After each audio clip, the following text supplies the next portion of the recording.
So when I write about stuff, it is really, really true. But the really hard stuff is because I've been so moved by someone that I feel, wow,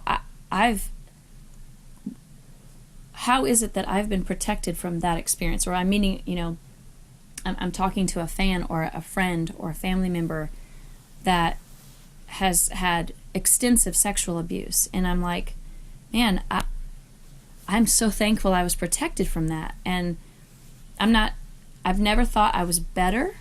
I've just felt almost like, man, is there some favor that he's shown me that I have been so protected from such pain, and here's this platform to speak for them? And again, not to discredit that maybe some of that is true, that he has protected me or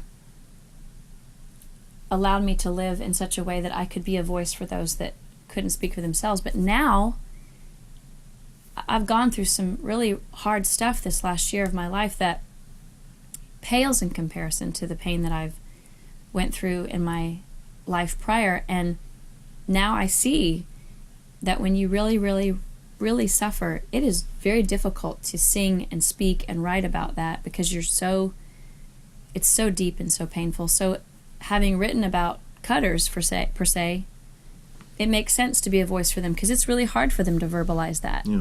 And so now I think from a songwriting standpoint, it is hard for me to verbalize what I went through. So I'm really thankful that this record was already written so I could kind of use it to say what I would want to say had I been writing it now, because I just don't know that I could. So I know that listeners are probably like, what was it? What is she talking about? Mm. But and Frank too. But anyway. Me too. I mean, yeah, really, yeah. when you're going through the hard stuff, I mean,